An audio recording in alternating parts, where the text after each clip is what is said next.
Assalamualaikum warahmatullahi wabarakatuh. Perkenalkan, nama saya Andrian Ali Rahman. NPM saya 20211450. Di sini saya ingin mempresentasikan materi sosiologi tentang perubahan sosial.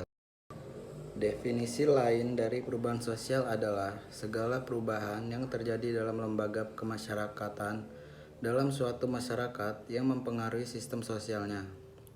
Tekanan pada definisi tersebut adalah pada lembaga masyarakat sebagai himpunan kelompok manusia di mana perubahan mempengaruhi struktur masyarakat lainnya. Perubahan sosial terjadi karena adanya perubahan dalam unsur-unsur yang mempertahankan keseimbangan masyarakat, seperti misalnya perubahan dalam unsur geografis, biologis, ekonomis, dan kebudayaan. Perubahan sosial merupakan bagian dari perubahan budaya. Perubahan dalam kebudayaan mencakup semua bagian yang meliputi kesenian, ilmu pengetahuan, teknologi, filsafat, dan lainnya. Akan tetapi, perubahan tersebut tidak mempengaruhi organisasi sosial masyarakat. Perubahan kebudayaan beritik tolak dan timbul dari organisasi sosial. Pendapat tersebut dikembalikan pada pengertian sosiologi. 95 Masyarakat dan kebudayaan. Masyarakat adalah sistem hubungan dalam arti hubungan antar organisasi dan bukan hubungan antar sel. Kebudayaan mencakup segenap cara berpikir dan bertingkah laku yang timbul karena interaksi yang bersifat komunikatif, seperti menyampaikan buah pikiran secara simbolik dan bukan warisan karena keturunan.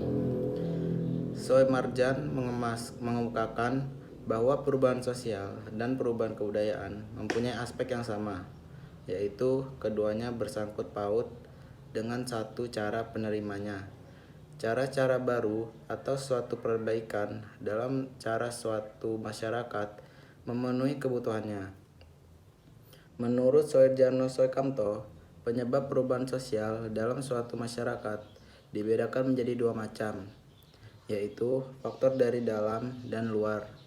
Faktor penyebab yang berasal dari dalam masyarakat sendiri antara lain bertambah atau berkurangnya jumlah penduduk, penemuan baru, pertentangan dalam masyarakat, terjadinya pemberontakan atau revolusi. Perubahan sosial juga terbagi atas dua wujud, yaitu sebagai berikut. Yang pertama, perubahan dalam arti kemajuan atau menguntungkan. Yang kedua, perubahan dalam arti kemunduran, yaitu membawa pengaruh kurang menguntungkan bagi masyarakat. Jika perubahan sosial dapat bergerak ke arah suatu kemajuan, masyarakat akan berkembang. Sebaliknya, perubahan sosial juga dapat menyebabkan kehidupan masyarakat mengalami kemunduran. B. Hal-hal yang mendorong dan menghambat perubahan. Ada dua faktor yang dapat menyebabkan terjadi perubahan sosial, yaitu faktor yang berasal dari dalam masyarakat dan juga faktor yang berasal dari luar masyarakat. Yang pertama, faktor penyebab perubahan, yaitu perubahan penduduk, penemuan-penemuan baru, pertentangan, terjadinya pemberontakan atau revolusi dalam masyarakat, perubahan yang diakibatkan oleh lingkungan fisik, peperangan, dan yang terakhir pengaruh kebudayaan masyarakat lain. 2. Faktor penghambat perubahan, yaitu yang pertama kurang berhubungan dengan masyarakat lain, perkembangan ilmu pengetahuan yang terlambat, yang ketiga sikap masyarakat yang sangat tradisional, yang keempat adanya kepentingan-kepentingan yang telah tertanam kuat, yang kelima rasa takut akan terjadi kegoyahan pada integrasi sosial yang telah, yang keenam hambatan-hambatan yang bersifat ideologis, yang ketujuh prasangka pada hal baru atau asing, yang terakhir yaitu adat istiadat. C. Teori-teori tentang perubahan sosial. Yang pertama yaitu teori evolusi. Teori evolusi menjelaskan perubahan sosial memiliki arah tetap dan dialami setiap masyarakat. Arah tetap yang dimaksud adalah perubahan sosial akan terjadi bertahap mulai dari awal hingga akhir. Yang kedua, teori konflik. Teori konflik menjelaskan bahwa perubahan sosial dapat berbentuk konflik. Konflik berasal dari pertentangan kelas antara kelompok penguasa dengan kelompok yang masyarakat tertindas, sehingga melahirkan perubahan sosial. Teori fungsionalis. Teori fungsionalis menjelaskan bahwa perubahan sosial merupakan suatu yang konstan dan tidak memerlukan penjelasan. Oleh karena itu, perubahan sosial bisa saja mengacaukan suatu keseimbangan dalam masyarakat.